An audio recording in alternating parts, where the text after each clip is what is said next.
बिस्मिल्लाहिर्रहमानिर्रहीम। अस्सलाम वालेकुम। मैं हूं बिशारत राजा शहर इक़दार से एक और वीलाग के साथ आपकी खिदमत में हाज़िर। नाज़रीन, आज 22 अप्रैल बरोज़ मंगल 9 मई के हवाले से एक ऐसा पुरस्कार वेद है, राज है, जिसे आज तक कोई ये नहीं कहा जा सकता कि 9 मई किसने किया था। हुकूमत का मौक़िफ़ है कि इमरान खान साहब ने 9 मई किया था, जबकि दूसरी तरफ से अगर इमरान खान साहब की बात सुनी जाए तो वो कहते हैं बरहा इस बात का वो जिक्र कर चुके हैं, सुप्रीम कोर्ट ऑफ पाकिस्तान में जवाब जमा करवा चुके हैं कि 9 मई मैंने नहीं किया था, 9 मई जिसने किया था वो मुझसे माफ़ी मांगे। लेकिन अगर हम बात करें पाकिस्तान की आला अदालतों की, अदालत उज़्मा की, अदालतुल आलिया की, हमने देखा है कि जब जब 9 मई के केसेस सुप्रीम कोर्ट या हाई कोर्ट में आते हैं तो प्रोसिक्यूशन के पास, प्रोसिक्यूटर के पास यानी हुकूमत के पास कोई उसका जवाब नहीं होता। आज भी यही कुछ सुप्रीम कोर्ट ऑफ पाकिस्तान में देखने को मिला है। जस्टिस हाशिम काकड़ की सरबराही में 3 रुकनी बेंच 9 मई के केसेस की समाअत कर रहा था, जिसमें जस्टिस हाशिम काकड़ के साथ मौजूद थे जस्टिस इश्तियाक इब्राहिम, जो पेशावर हाई कोर्ट से सुप्रीम कोर्ट में अभी रिसेंटली आए थे, और जस्टिस सलाउद्दीन पवर, जो सिंध हाई कोर्ट से सुप्रीम कोर्ट ऑफ पाकिस्तान में जिन्हें लाया गया था। ये 3 रुकनी बेंच सनम जावेद और शेख रशीद केस की बरीयत की दरख्वास्त की समाअत कर रहा था। पंजाब हुकूमत इसमें प्रोसिक्यूशन थी, प्रोसिक्यूटर थी। इस पर बात करेंगे कि यहाँ पर कहा गया कि 9 मई के हवाले से ये बात कि खुदा का खौफ करें, 1 साल हो गया है और आप धड़ाधड़ लोगों के नाम 9 मई में डाल रहे हैं। अब सुप्रीम कोर्ट के जजेस के नाम भी 9 मई में डाल दें, कुछ खुदा का खौफ करें, ये कहना था सुप्रीम कोर्ट ऑफ पाकिस्तान के जजेस का। गोया 9 मई का जो बयानिया था वो ज़मीन बोस हो गया।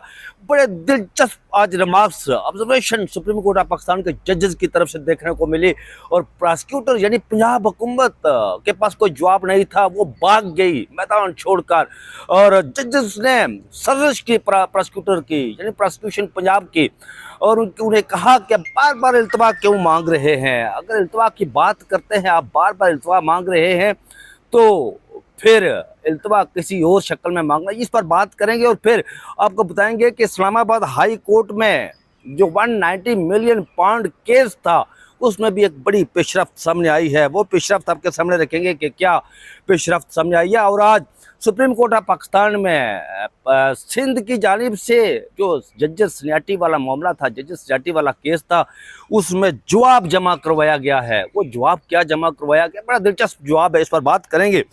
सबसे पहले आपके सामने रखते हैं ये बात कि supreme court Islamabad high court में 190 मिलियन पाउंड में जो पेशरफ्त हुई है उस पर बात करते हैं। सबसे पहले कि उसमें उस केस में क्या हुआ। नाज़रीन, आप जानते हैं कि 190 मिलियन पाउंड केस में इमरान खान साहब को 14 साल सज़ा और बुशरा बेगम को 7 साल सज़ा सुनाई गई है। पाकिस्तान तहरीक इंसाफ यानी इमरान खान साहब और उनकी बेगम उस फैसले के ख़िलाफ़ यानी ट्रायल कोर्ट के फैसले के ख़िलाफ़ उन्होंने इस्लामाबाद हाई कोर्ट में रिट दायर की थी, बरीयत की दरख्वास्त दायर की थी। लेकिन फिर 26वीं आईनी तरमीम के आने के बाद ये सारा मामला हुआ था। 26वीं आईनी तरमीम आई तो फिर आपको याद होगा कि वफाकी वज़ीर कानून आज़म नज़ीर तारड़ ने असम्बली में एक स्पीच की थी, एक तकरीर की थी। जब 26वीं आईनी तरमीम नहीं आई थी तो आपको नाज़रीन आप जानते हैं बखूबी आगाह इस चीज़ से कि इस्लामाबाद हाई कोर्ट में ये सिर्फ इमरान खान की मैं बात नहीं कर रहा हूँ, बल्कि जिन जिन सियासी लोगों के केसेस वहाँ लगे होते, दायर होते या केसेस दरख्वास्तें दायर की जाती, फौरी तौर पर उनकी दरख्वास्तें समाअत के लिए मुकर्रर होती। लेकिन जब 26वीं आईनी तरमीम आई, जस्टिस सरफराज डोगर को, जस्टिस खादम सुमरो को और जस्टिस आसिफ को इस्लामाबाद हाई कोर्ट में लाया गया, तबादला करके लाया गया। तो फिर 26वीं आईनी तरमीम के बाद असम्बली में आज़म नज़ीर तारड़ और अताउल्लाह तारड़ ने एक तकरीर की, एक स्पीच की। वो स्पीच ये की कि हमारी दरख्वास्त है, हमारी इल्तमास है, हम ये चाहते हैं कि जो केसेस है अदालतुल आलिया में या अदालत उज़्मा में वो भारी पर लगे। फिर वो जो बरीयत की दरख्वास्त दायर की गई थी इमरान खान के साहब की तरफ से, वो दरख्वास्त लगी, उसको डायरी नंबर जो लगा था वो 161 और 162 यानी 162 डायरी नंबर लगा था। इट मीन्स कि उससे पहले 160 दरख्वास्तें थी जो बरीयत की थी, सस्पेंशन की थी, जितनी भी उसके पहले केसेस दरख्वास्तें लोगों ने दायर की हुई थी। इसका मतलब ये हुआ कि इस्लामाबाद हाई कोर्ट कोई ज़्यादा ही मुतासर हो गई थी उस आज़म रज़ा तारड़ साहब की स्पीच से, अताउल्लाह तारड़ साहब की स्पीच से, इसलिए वो दरख्वास्तें लगी। और वो केसेस जो है इमरान खान साहब की बरीयत के, वो शायद 6 महीने भी ना सुने जाते, 8 महीने भी ना सुने जाते। फिर इमरान खान साहब की टीम ने ये किया, जो उनकी कानूनी टीम है, जो लीगल टीम है, बरीयत की दरख्वास्त को छोड़कर उन्होंने जो सज़ा उन्हें दी गई थी इमरान खान साहब को, उसकी सस्पेंशन के वाले से दरख्वास्त दायर की, वो भी इस बात के लिए मुकर्रर नहीं हुई। तो फिर हर दूसरे या तीसरे रोज़ इमरान खान के वकला जल्द समात के लिए दरख्वास्त दायर करते रहे इमरान खान साहब के केसेस के हवाले से। तो 190 मिलियन पाउंड में ये पेशरफ्त सामने आई है कि इमरान खान साहब और बुशरा बीबी की अपीलें कब मुकर्रर होंगी। इस्लामाबाद हाई कोर्ट ने डिप्टी रजिस्ट्रार जुडिशल से पॉलिसी तलब कर ली। कायम चीफ जस्टिस सरफराज जोगर और जस्टिस इनाम अमीन मनास ने यह हुक्म जारी किया। अपीलों पर जल्द समात की दरख्वास्त दायर हुई। ये जब केस उनके सामने लगा था तो जस्टिस इनाम अमीन मनास और जस्टिस सरफराज जोगर, जो कायम चीफ जस्टिस है इस्लामाबाद हाई कोर्ट के, उन्होंने ये रिमार्क्स दिए, ऑब्जर्वेशन दी थी कि अपीलों पर जल्द समात की दरख्वास्तें दायर हुई थी, उनका क्या बना है। केस फिक्स करने की पॉलिसी मुतल्लक डिप्टी रजिस्ट्रार जुडिशल रिपोर्ट जमा करवाई, ये कहना था।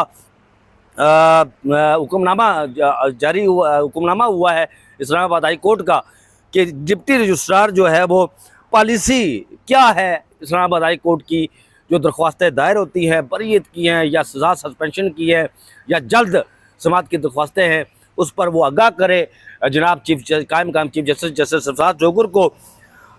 ये इमरान खान ने जल्द समात के लिए, उनकी टीम ने भी, जैसे मैंने आपको बताया, कि दरख्वास्त दायर की थी, लेकिन पता नहीं क्या होगा वही जो उनके कहने पर ये काम करेंगे। अभी तो उन्होंने डिप्टी जो रजिस्ट्रार है, जुडिशल रजिस्ट्रार, उससे तफसीलात तलब की है। तफसीलात सामने आएंगी तो फिर बताया जाएगा कि जी ये बारी पर केसेस की समात होगी, जिस तरह पहले होती थी ऐसी नहीं होगी, बारी पर समात होगी और फिर बारी पर लगेगी, पता नहीं वो कब लगेगी। बहरहाल ये एक पेशरफ्त हुई है। अगली स्टोरी जो 9 मई के हवाले से, उस पर आने से कबल आपको जजेस सीनियरिटी वाले मामले पर लेकर चलते हैं। माफ़ी चाहता हूँ, जजेस सीनियरिटी वाले मामले पर लेकर चलते हैं। नाज़रीन, आपको पता है कि जजेस सीनियरिटी वाला मामला जस्टिस मोहम्मद अली मजहर के सरबराही में एक बेंच, उसकी जो आइनी बेंच है, उसकी केस की समात कर रहा है। जस्टिस अमीनुद्दीन खान जो आइनी बेंच के सरबराह है, आजकल वो बैरून मुल्क है। अब तक जजेस सीनियरिटी वाले मामले पर उसकी 2 समातें हो चुकी हैं और आज भी एक समात होना बाकी है। अभी आज इसमें पंजाब हुकूमत ने भी, पंजाब हाई कोर्ट ने भी रजिस्ट्रार की जानिब से जवाब जमा हो गया है, इस्लामाबाद हाई कोर्ट के रजिस्ट्रार की जानिब से जो जवाब जमा हो गया है, और आज सिंध हाई कोर्ट की जानिब से गुज़श्ता रोज़ हुकूमत की जानिब से भी जवाब जमा हुआ था। हुकूमत ने बड़ा दिलचस्प जवाब जमा करवाया था जिसमें कन्फ्लिक्ट आ रहा था। वो 2 दिन में सारा इतनी तेज़ी से, मैं अपने गुज़श्ता से पाबस्ता व्लॉग में ये चीज़ें आपके सामने रखी थी, बताई थी कि जिसमें असनाद मलिक साहब मेरे साथ मौजूद थे, सोहेल रशीद और जुल्करनैन इकबाल थे। उसमें बड़ी डिटेल से हुकूमत का ब्लंडर जो है वो आपके सामने रखा था। होना तो ये चाहिए था कि वजारत कानून या सुप्रीम कोर्ट ऑफ पाकिस्तान की तरफ से ये प्रपोजल जाता, लेकिन वो इतनी जल्दी में किया गया कि हुकूमत का ब्लंडर ये सामने आया कि वो हुकूमत ने प्रपोजल भेजा है इसके पास, सदर के पास, फिर सदर साहब ने उसकी मंजूरी दी है। बहरहाल आज इस्लामाबाद हाई कोर्ट में जो जवाब जमा करवाया गया है सिंध हाई कोर्ट के रजिस्ट्रार की जानिब से, वो ये है कि इस्लामाबाद हाई कोर्ट का जवाब जमा हुआ है। सिंध हाई कोर्ट की जानिब से नहीं, ये इस्लामाबाद हाई कोर्ट के रजिस्ट्रार की जानिब से ये जवाब जमा हुआ है। ये कहा गया जी कि जजेस ट्रांसफ़र के समरी का आगाज़ वज़ारत कानून की जानिब से किया गया। वज़ारत कानून से वज़ीर-ए-आज़म और फिर सदर को समरी भेजी गई। ये पूरा एक डॉक्यूमेंट्स की शक्ल में, दस्तावेज़ात की शक्ल में ये जवाब जमा करवाया गया है। सदर ममलकत ने वज़ीर-ए-आज़म की भेजी हुई समरी मंजूर की। समरी मंजूर करते वक्त चीफ जस्टिस पाकिस्तान और मुतल्लिका हाई कोर्ट चीफ जस्टिस से मशावरत की गई, यानी मशावरत की गई, ये कंसल्ट की बात कर रहा था, मैं रजामंदी की बात कर रहा था। जो 26वीं आईनी तरमीम के बाद ये एक उसमें शिक डाली गई थी कि जिस हाई कोर्ट से दूसरी हाई कोर्ट में अगर आप जज का ट्रांसफ़र करना है, तबादला करना है, तो उस मुतलका हाई कोर्ट जहाँ से जज लाना है, उस हाई कोर्ट के चीफ जस्टिस से उस जज की मर्जी, और फिर अगले हाई कोर्ट के जहाँ पर अपने जज भेजना है, तबादला करना है, उसके चीफ जस्टिस के बाशमूल सबसे बढ़कर चीफ जस्टिस पाकिस्तान की रजामंदी, यानी ये 3-4 लोग बनते हैं जिनकी रजामंदी लेना ज़रूरी है। उसके बाद ये ट्रांसफ़र की जाती है, जिसमें ये उन्होंने जवाब जमा करवाया है। आइन के आर्टिकल 200 के मुताबिक जजेस की ट्रांसफ़र की गई है। जस्टिस सरफराज डोगर पहले ही बतौर एडिशनल जज और फिर मुस्तकिल जज के तौर पर हल्फ उठा चुके हैं। यहाँ नाज़रीन आपको पता है कि हल्फ वाला मामला था 194 आइन की शिक है, जिसमें हल्फ उठाना ज़रूरी करार पाता है। लेकिन यहाँ पर आप जानते हैं कि जस्टिस सरफराज डोगर, जस्टिस खादिम सुमरो और जस्टिस आसफ बगैर हल्फ उठाए अपना काम कर रहे हैं। बहरहाल ये उनका जवाब था। जवाब के हमरा नई जजेस सीनियरिटी भी वो भी फरिस्त दी गई है। नोटिफिकेशन और हाई कोर्ट जजेस रिप्रेजेंटेशन भी जमा करवाई गई, जो इस्लामाबाद हाई कोर्ट में मुतासरा जजेस ने दायर की थी रिप्रेजेंटेशन, और जस्टिस आमर फारूक ने सुप्रीम कोर्ट ऑफ पाकिस्तान में आने से कबल वो उसे खर्च कर दिया था। और दिलचस्प बात यह है नाज़रीन कि उस रिप्रेजेंटेशन जो खर्च की गई थी उसमें हिंदुस्तान के अदालतों के नज़ायर पेश किए गए, यानी प्रेसिडेंट पेश किए गए, नज़ीरें पेश की गई। लेकिन शायद जस्टिस आमर फारूक जब ये लिख रहे थे तो उन्हें ये मालूम नहीं था कि हिंदुस्तान के अंदर किसी भी हाई कोर्ट में या सुप्रीम कोर्ट के जज को जिस तरह इस्लामाबाद हाई कोर्ट के जजेस ने ख़त लिखा था, ऐसा वहाँ नहीं होता। ये सिर्फ हमारे प्यारे पाकिस्तान में होता है। हिंदुस्तान की अदालतों में इसका तसव्वुर तक मुमकिन नहीं, क्योंकि हिंदुस्तान की अदालतें आज़ादाना काम कर रही हैं, बगैर किसी दबाव के, बगैर किसी खौफ के वहाँ पर आज़ादाना फैसले भी हो रहे हैं। जिस तरह जो दिल्ली के वज़ीर आला थे केजरीवाल, आप जानते हैं कि उन्हें इंतखाबात से कबल जब गिरफ़्तार किया गया था, अब तो कोई 1 माह कबल तो उन्हें उन पर केस भी दायर हुए, सारा कुछ हुआ। लेकिन हिंदुस्तान की अदालतों ने केजरीवाल को ये कहकर रिहा किया था कि चूँकि अब इंतखाबात होने जा रहे हैं और हम नहीं चाहते कि कोई अवाम का नुमाइंदा इससे महरूम हो इंतखाबात में हिस्सा लेने के लिए, इसलिए हम उन्हें रिहा कर रहे हैं। ये हिंदुस्तान की अदालतें उन्होंने ये बिला खौफ, किसी खौफ के, दबाव के, लालच के उन्होंने ये फैसला दिया था। जबकि पाकिस्तान में ऐसा आप जानते हैं कि 8 फरवरी में इंतखाबात हुए थे, उससे कबल पाकिस्तान की तहरीक इंसाफ की तमाम क़यादत को बाशमूल साबिक़ वज़ीर-ए-आज़म इमरान खान को जेल में डाल दिया गया था। और जो लोग अपना जो पाकिस्तान तहरीक इंसाफ के हमायत याफ्ता उम्मीदवारान थे, जब वो कागजात जमा करवा रहे थे तो न सिर्फ उनके कागजात छीने जा रहे थे, बल्कि उन चादरवारी का तकद्दुस पायमाल करते हुए उन लोगों के घरों में छापे मारे गए, उनके घरों के बर्तन तोड़े गए, उनके घरों बेटियों के जहेज का सामान उठाकर ले जाया गया। ये तमाम तर प्यारे प्यारे पाकिस्तान में होता है। यहाँ पर रिहाई ज़मानत पर तो दूर की बात है, लोगों को उठाया जा रहा था। तो जस्टिस आमर फारूक ये जब नज़ीरें दे रहे थे उस फैसले में, रिप्रेजेंटेशन में, तो उनके जहन में ये चीज़ें नहीं थी। इसके बरक्स सुप्रीम कोर्ट ऑफ पाकिस्तान में काजी फाइज ईसा साहब चीफ जस्टिस थे, उनके सामने जब भी केस लगता कि लोगों को उठाया जा रहा है, चारदीवारी का तकद्दुस पायमाल किया जा रहा है, बुनियादी इंसानी हकूक़ की वायलेशन हो रही है, पाँव तले बूटों तले रोंदा जा रहा है, तो काजी साहब ये कहते थे कि हजूर वाला मेरे सामने जो टेक्स्ट है वो उस पर आप बात करें, इस पर आप बात ना करें आप, क्योंकि मेरे सामने ये केस नहीं है।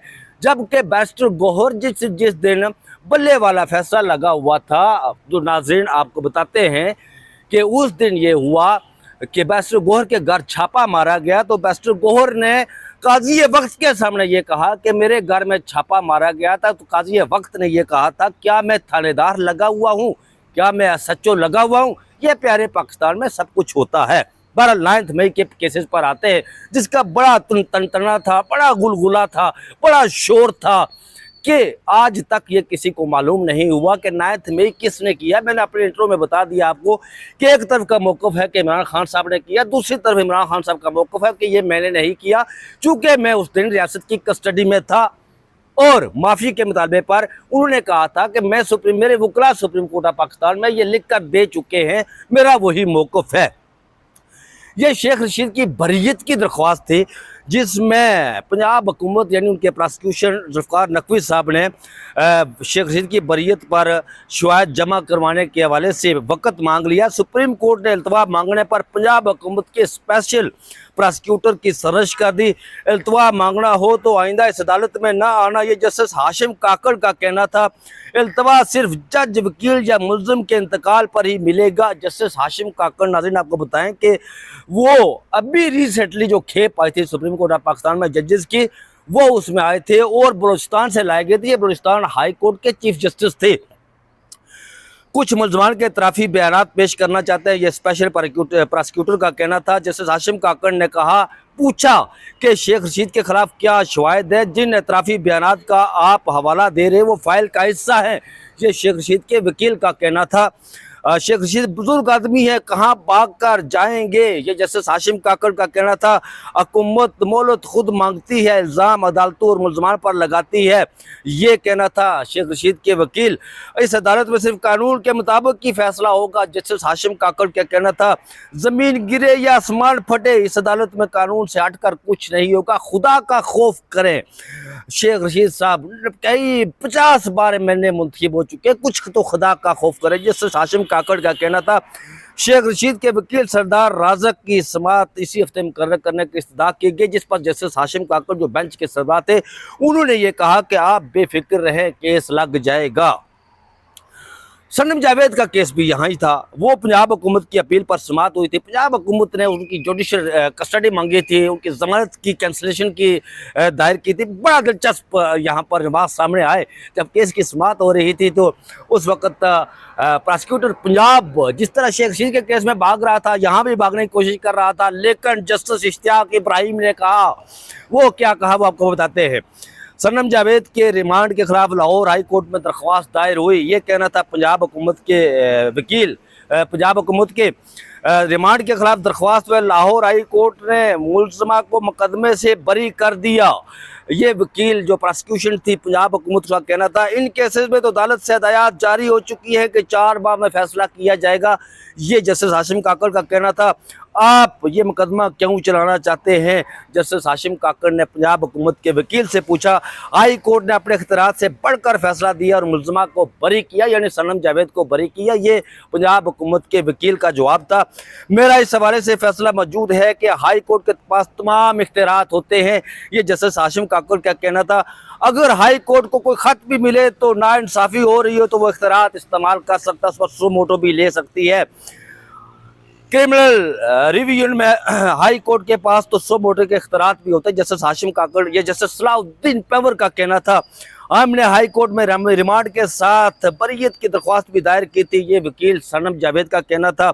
जिस पर जस्टिस इश्तियाक इब्राहिम जब प्रोसिक्यूटर पंजाब यानी पंजाब हुकूमत के वकील वह बात कर रहे तो जस्टिस इश्तियाक इब्राहिम ये कह रहे थे, आपको 1 साल बाद याद आया कि मुलज़मा ने जुर्म किया है, क्या पता कल को आप मेरा या किसी का नाम भी नाव में मुकदमात में शामिल कर दें। शरी के मुलज़मा के इतराफ़ी बयान की कानूनी हैसियत क्या होती है आपको भी मालूम है, जस्टिस हाशिम काकड़ का कहना था। इस केस में जो कुछ भी है बस हम कुछ नहीं बोले तो ठीक है। जस्टिस हाशिम काकड़ का दिलचस्प उन्होंने कहा कि 9 मई के केस में जो कुछ है, जिस तरह ये बयानिया बनाया गया, जो कहा गया, इसमें हम ना बोलें, हमें ना छेड़े तो बेहतर होगा, ये उनका कहना था। बहरहाल केस की समाअत उन्होंने इसके गैर मायना मुद्दत के लिए मुलतवी कर दी है। तो 9 मई का बयानिया, नाज़रीन आप जानते हैं कि जिस तरह सुप्रीम कोर्ट ऑफ पाकिस्तान में अदालत तुज़्मे में आता है, जब 9 मई के केसेस आते हैं तो उनका हशर नशर जो होता है, फिर उनके पास हुकूमत के पास और उनके पास कहने के लिए कुछ नहीं होता। उनके वकील, उनके वकला वो अदालतों से भाग रहे होते हैं। तो नाज़रीन अब तक के लिए यही था। ये चैनल आपका अपना चैनल है, इसे सब्सक्राइब भी कीजिएगा, लिंक शेयर भी कीजिएगा और टेली का बटन ज़रूर दबाइएगा। मुझे दीजिए इजाज़त, अपना बहुत सारा ख्याल रखिएगा। अल्लाह हाफिज़।